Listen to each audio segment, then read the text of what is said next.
Welcome back to Mind the Snap. 2 bricks, 1 NFL obsession. And slowly but surely, learning that American football isn't just something happening 4,000 miles away, it's growing right here on our doorstep. And today, this is a big one, Snappers, because we're not just talking about watching the NFL anymore. Talking about building the game in the UK, like properly building it. Have you ever sat on a Sunday watching Red Zone thinking, why don't we have more of this over here? Well, today's guest, Snappers, is one of those people who's actually trying to make that happen. Snappers, we've got Marvin Allen, General Manager of the London Warriors in the new European League, former player, former NFL environment guy. As someone who's been involved in UK American football pretty much every step of the way, from grassroots all the way to the NFL. We're buzzing for this because this isn't a football conversation. This is about the sport and where that sport is going in the UK, in Europe, and beyond. So Marvin Allen, welcome to Mind the Snap.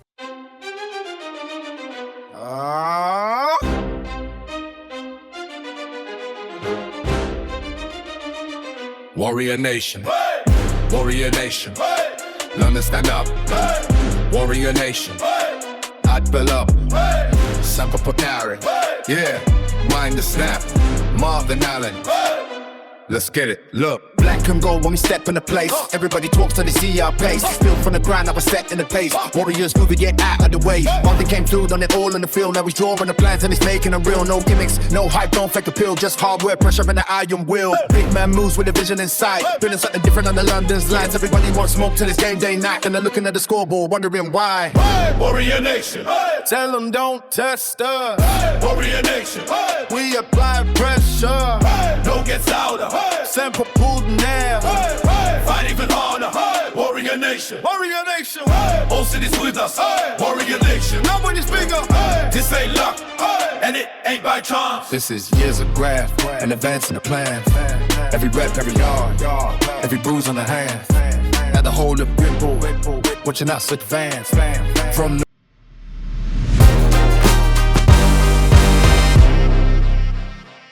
So Marvin, welcome to Mind the Snap. Let's start from the beginning, your origin story. How did you get into American How did I get into American football? I'm a coach's son, right? So it's like in my family. Most of my, wouldn't call them, they're not family uncles, but my uncles, so to speak, the guys that I was around growing up, they played professional football. And I just fell into it, really. I was into athletics all the way through my childhood and just fell into playing receiver at my local team. And just kind of went from there. And at that time, did it kind of feel realistic to pursue, or was it just the passion and love for the game that drove you on? When you say pursue, you mean professional football? Correct, yeah. Yeah. A career in this. I wasn't really aware that I may have a future in the sport professionally until I was probably 15 or 16. At that time, there were, NFL Europe was around. There were a lot of international scouts, as there are today, looking for talented kids to play football. He was scouted and found to play in the Global Junior Championships. I don't know if you've ever heard of that competition. And I played my 4 or 5 years eligibility there up until I was like 19 and a half. I don't think I knew I would have an opportunity to play professional football probably until I was 18 years old, 17, 18 years old. In professional football, there are a lot of measurables that come with being able to compete at that level. And so, I didn't really start hitting those levels until I was probably 17, 18 years old. Many role models in the UK back then when you were working your way through? Your main people, obviously family members, but there were tons of role models. Who were my role models? Probably Jeremy Sims and Roel Blenman. Yeah, those are the guys that, Adam Durdy is a good friend of mine. He was 4 or 5 years older than me. So, when I was 18, they were already playing professional football. So he had somebody to look up to and work out with and everything like that. But those are probably the closest things to my role models. And was there that moment you thought this could actually be something serious? Was there a liable moment, or was it just a natural progression over time? I'm a natural competitor. Yeah. I would find myself on football fields as a young man, and it became clear to me that I had a shot during practices some days.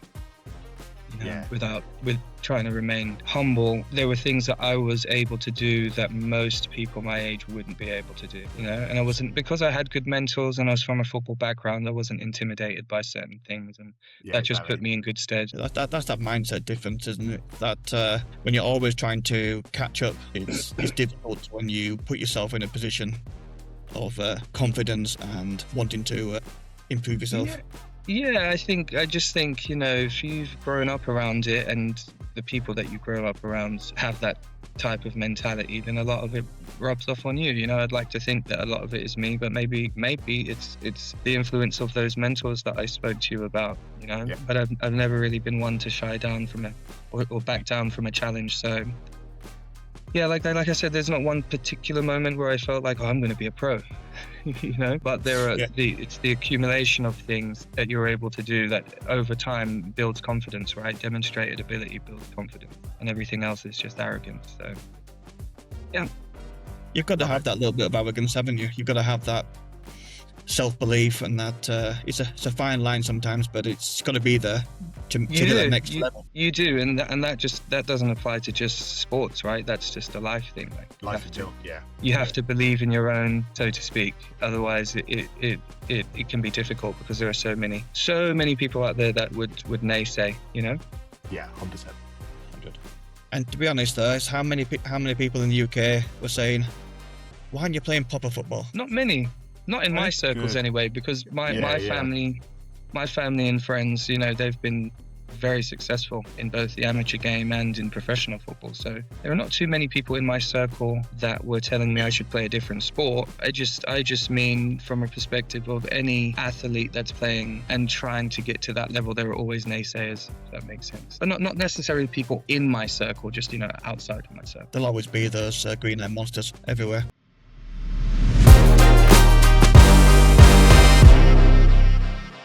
Athletes go through when you make that jump, right? The quality in player, the amount of time spent in preparation is just a completely different level, right? So it's just an eye-opener for me. I'd been around it because, like I said, my mentors had played professionally. I kind of knew what was coming, but until you've lived it, you really don't understand. It's one of those things like fatherhood or something like that. You can anticipate what it's like, but Until you're doing it, I guess. Yeah. it's just a radically different thing, So Yes, and when you played in Europe, what we see on TV ourselves, and we've seen games where the standard is in the comparison of standards between Europe and the NFL. What was the standard like when you start playing in Europe compared to what the UK standard was at the time? I'm assuming you were referring to NFL Europe and then to the NFL. Yeah. Radically different. NFL Europe was a step from playing, amateur, global championship under 19 football, amateur federation football, to NFL Europe was massive, huge. But going from NFL Europe to the NFL is just another thing entirely. I can imagine. Yeah. The NFL is just a different kettle of fish entirely. And I find it's difficult because I get this question, it's difficult to explain. It's just different in every single way. It's the way the operations of the franchises, the level of athlete, the complexity of the playbooks, all of that stuff. I mean, it's difficult to put into words because with you guys, with all due respect, you don't have reference point. And because I don't know you well enough to understand your journey, and something that you've done in your life, it's just very, very difficult to kind of explain. But it is the obvious, like players are that much faster,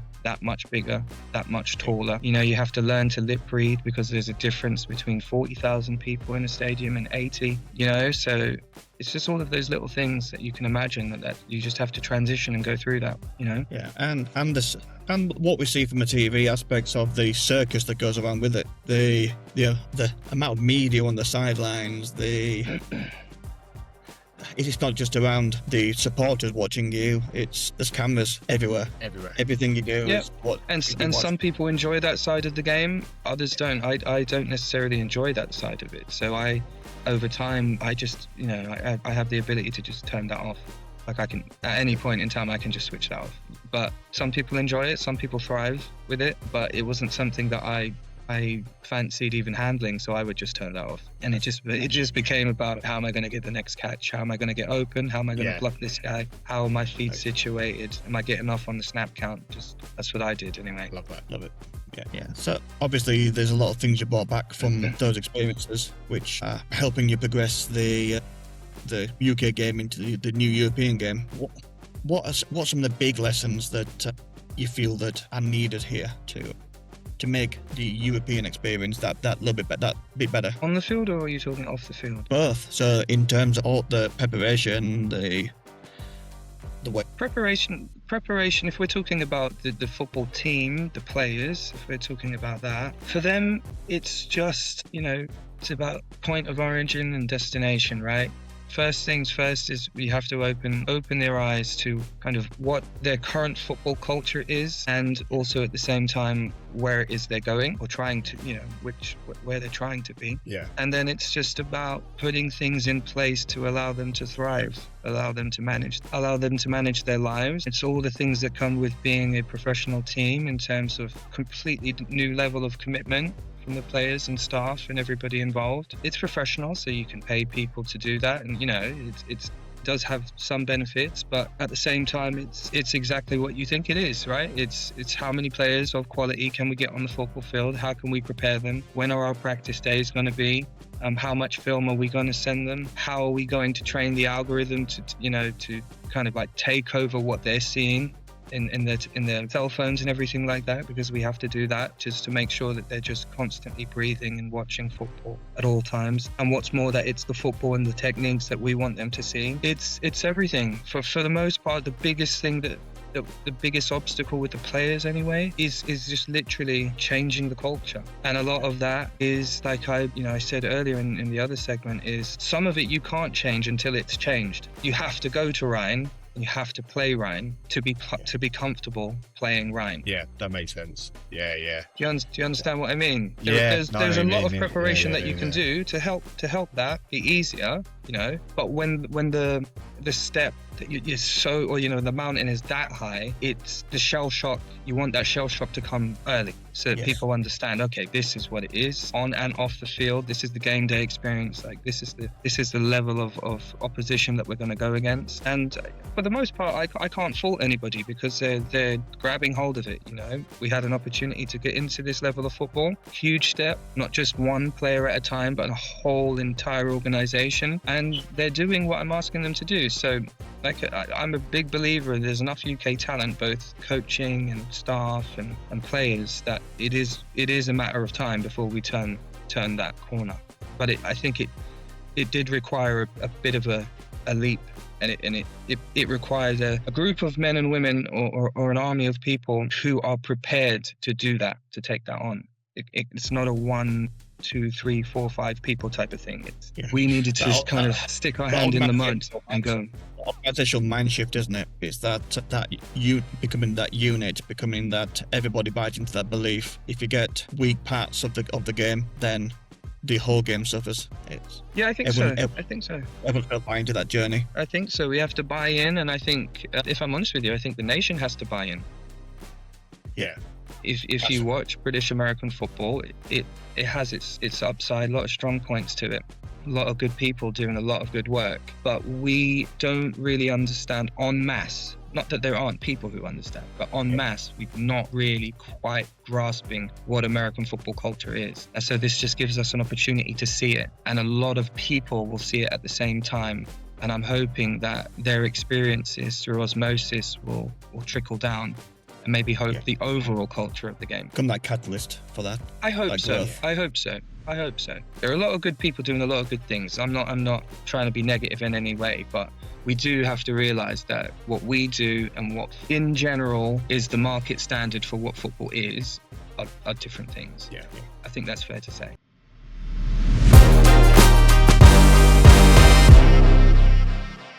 So, Marvin, in this segment, we're going to cover the London Warriors. So let's talk about the big one. General manager of the London franchise. How does this all come about? I've been CEO of the charity, the not-for-profit side of our football, Federation Football, for maybe 4 or 5 years. We, as you know, have had some success playing in the top division of our Federation's football. Enjoyed it. I want to say maybe 3 or 4 years ago, we started to get some opportunities to go and jump into the big leagues, so to speak. It wasn't so much that we weren't ready for it at the time, but more the leagues themselves didn't seem sustainable at the time. And we wanted to get into something which focused mainly on homegrown athletes and being a little bit more sustainable. So different salary cap rules and all of these things. Yeah. And this time round, maybe, I don't know, January, February, it was pretty late in the day. We had the AFLE reach out to us. They were adamant that they had a London market, or a team in the London market. And like I said to you, our organisation is about providing, everybody has their haters and everything, but we're about providing opportunities for people the best way we can. And it became difficult to say no, is the truth, because the nation was kind of starving for a jump start or something new. I think personally, everybody within the organization was on board with it. So it really just becomes due diligence, all the legal red tape that we have to go through. And we pulled the trigger. We pulled the trigger and just jumped into it. We're fully aware that there's going to be a culture shock that we have to go through. But we're hoping that the platform will provide for people across the nation, not just players, but coaches. It really is. I know we have our rivalries within Federation football, but the intent there is to just create another platform for people to get into professional coaching, media, socials, content creation. I want to be a corner. I want to play professionally. I'm 21. What can I do? I played at the NFL Academy and I didn't get a scholarship, but I still want to keep playing for just all of those little things, just to add to the good things that are already happening in Federation football. What with Buck seeming to be pushing forward, just little things like that. I just thought it would be something that would be good, not just for our organisation, but for football. In the wider. Just like that touch paper, just to see it grow, be a fantastic journey to be part of, I think. Yeah, I think so. Yeah. So for our listeners, as you've said, around the culture and the way things are structured in the NFL and things, what does the GM role mean on a day-to-day basis? What does it mean on a day-to-day basis? I mean, just everything. You're just involved in everything, from preparing the team, evaluating the roster, performance, who's going to stick around, who's not going to be able to stick around. You get injuries, right? You have to fulfill the needs there and be fully involved in the scouting and everything with the head coach and with the coordinators on the team. You're involved in kind of, true sponsorships, sitting down with corporate entities about how can they get involved and what is it they receive in return in terms of views and streams and likes and followers and all of that jazz. What we call barter deals with smaller companies who would gain in some way from our exposure, and we get small things in return, nutritional supplements, small things like that. But it really, as a GM, you're involved in everything. We do have head of operations, and we have guys who head up. I don't run point on some of the commercial deals that we're getting into, but you kind of oversee everything. It's the truth from flight itinerary and chartering jets. I mean, it's everything. It's everything. No wonder they always look so stressed on TV. Yeah, I know. I got some gyp for that. I did a pre-game interview when the Panthers came to play us, and the guy just caught me in another dimension. Yeah. I think he asked me a question. I don't even think I answered this question. I think I just answered a question. It wasn't bad. It just wasn't the right answer. Yeah. And that can happen sometimes. There's just so much going on, But yeah, it's everything. It really is everything. I think that's why they call it a general manager, is the truth. I've not been a general manager before. I'm just leaning on my experience to put us in a good situation. I think thus far we've managed to do that, playing some super overpowered teams in the Panthers and the Fire. I think we've shown that there's definitely potential there. That's the feedback that I get from other GMs across the league. So yeah, I think the trajectory is still upward. I think we just got to keep pushing through it. Yeah, that's what I was going to talk about. That with the first couple of games, the results wise on paper, to newcomers to the sport don't seem to have been good. But as you said, two powerhouses, and with two experienced powerhouses came to play. From a performance perspective, are you seeing good progression and a lot of good things you can take away and build on? I'm seeing progression. There's a lot of good things that we can build on. Yeah. Like I said, it's just how fast, how rapidly can we turn that corner? But there are definitely good things about what we're doing. Most certainly good things. But I think, in the first game, we couldn't cope from a communication perspective. There's just more fans there, we're just not quite hearing. Formation matching is much more difficult. And we blew some coverages in that game, it cost us the game. I think the second game, we were better prepared. But then you go to another level, right? Rhine Fire on another level. Yeah. And just the entire situation got on top of us a little bit. But I couldn't fault any of the guys. I just knew this would happen. I prepped them for it. I think anybody who really kind of even understands football remotely understands that you can't go, with all due respect, again, I don't mean this to be negative, I really don't, but you can't go from Federation football to playing against the Rhine Fire and expect an easy time of it, so to speak. So are there positives? Definitely. Coaching staff, players, off the field, marketing, it's definitely getting better. I think from your side, you just want to see that they've learned from those things, isn't it? It's about that mindset and culture change that happens with the players. Yeah, I mean, they need to learn technically, but also you watch them. Part of the assessment is how did they react to that? Yeah. Because if you can't react, or can't control your reaction when you're in negative scenarios, you're not going to be a high quality football player or coach. You have to be able to dig your way out of that. You have to kind of be able to look inwardly and kind of assess yourself to a certain degree. So for me, it's about their improvements on the field, but it's also just about the attitude that I see hit the practice field, which has been super positive. Yeah, it's those three main aspects, isn't it? It's talent, culture, and infrastructure, really, to make sure that all three of those items are all as good as they can be. Yeah, that's what I'm there for, and I help guide them because I've seen it before, and some of them haven't seen any of it before. And tried to get some veteran coaches in who have been there before, whose experience is outside of my own even.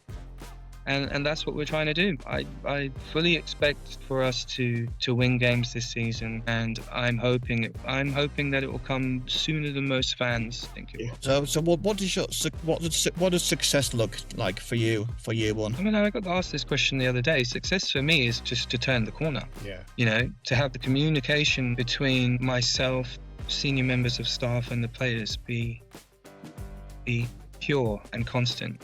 That we're here for the culture. We are soldiers in that war, and we are going to fight and fight and fight until we turn the corner. Because it's not really just about us, but it's about everybody and everything that comes after us. Whether that's the next GM or that's the next middle linebacker, that's what we're here to do. So success for us is ensuring that every penny of investment, cash, is well spent. There'll be no laziness. We're not running to the ball. Going to have a problem, just all of those things, and just engaging and maximizing our potential. If we have, for example, 1,000 fans right now, then we need 2,000 by next week. I don't put a ceiling on our success. It's just maximizing everything all of the time. That's a great way to think. I think that's that cliche 1%, right? They say that 1% better. I mean, it is cliche, but really, that's what football is. It's just how much better can we get? Has to be.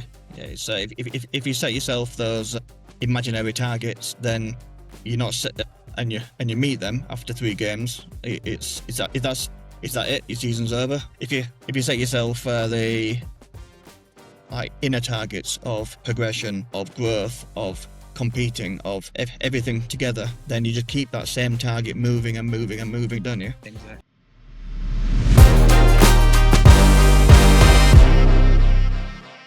So Marvin, in this segment, we want to cover the community for the Warriors, the initiatives and what's next. So obviously there's lots happening on the field, but obviously off the field matters just as much. What's up next? How can people get involved? What should fans be keeping an eye on over the next year with the Warriors? We're talking the overall community. You must understand that there's a clear line of separation between the Warriors charity and the Warriors professional team. They are linked, of course they are, but we treat them separately. The the charity will continue to, to try to provide a platform for kids, women in sport, all of the same things. In terms of our initiatives, it really just becomes the same. It's no new initiative for the charity, if I'm honest with you. It's just about, that is the most sustainable thing that we have. We want to maintain a presence in federation football, so we're not forgetting where we came from. And obviously we service different age groups, hundreds more people in the game. So there's no real initiative, a new initiative. There'll be a lot of smaller fundraisers through the professional team to provide, and to put money into that platform, because we understand that that's our lifeline in creating players at grassroots level. But overall, things to look out for as a fan is just the games and the announcements coming down and just giving feedback on the game day and what things we could do better. There are no new initiatives. It's really about making sure that this platform, this new opportunity that we have, is run to the best of our ability. And we provide for as many people as possible, including the fans. So it really is just look out for all of the marketing that comes out, all of the invites. We'll have some, trying to arrange some, in the bye week, some, I won't say their names, but, some kind of outdoor events where we can all get together as fans and players and things like this. So there are things to look out for. I know that Rose is running some competitions and everything to get some more fan engagement. But right now it's all hands on deck. For Alpine at the weekend, we're a big organization and we have quite a lot of firepower, whether that's seen or unseen, we do. But at the same time, we have to understand that this is a massive step for us. And so, we've left the charity in good stead financially and with the people running it, but other than that, it really is, we need to be a professional football team and we need to turn that corner as soon as possible. In a lot of ways we have, but we just need to see that. We need to see that on the field and we need to get a win and we need the fans to buy into that journey. Because I think right now, if I'm honest, I think they see it as a kind of event day, kind of like a Beyonce concert or something like that. And it's not. This is our journey. We were adamant that the London Warriors name be used so that we could at least try to represent our federation in a positive way. Instead of it just being another team that just comes in and kind of steps over federation football. So we've tried to do that, and we will continue to push and push and push and push until basically the nation is happy with us as their representative. I don't know if that happened, but we'll ensure it anyway, buddy. It's that mission statement, isn't it, rather than a initiative. So this is what we do. And what we're going to continue to do. This is it. It's difficult to have an initiative when you're struggling to get out of the pool. You know what I mean? When you've got your life jacket on. Initiatives come when you're standing at the side of the pool. And right now, it's just about we're in a war, and we're gonna fight and fight and fight and fight until we're happy with the result. That's what it is.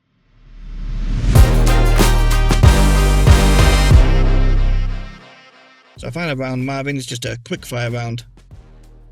Off the top of my head, best player you've ever played with? That I've ever played with? Heinz Ward. Cool. Yeah. Toughest opponent you've ever faced? Played against? Yeah, played against, yeah. I don't know. Carolina Panthers? Yeah. One upcoming UK player that everyone should watch out for? Steph Aditsa. NFL team you secretly keep an eye on? Secretly keep an eye on? Or your team, to be honest. I don't keep an eye on anybody. I don't secretly keep an eye. I watch the Seattle Seahawks. My friend is a coordinator there. I'm a Steelers fan. Nice. If you could bring one NFL player to your team right now, who would be your pick? I don't really know, is the truth. Who would make the biggest difference to the Warriors right now? Biggest? Aaron Donald? Yeah, that'd be good. Yeah.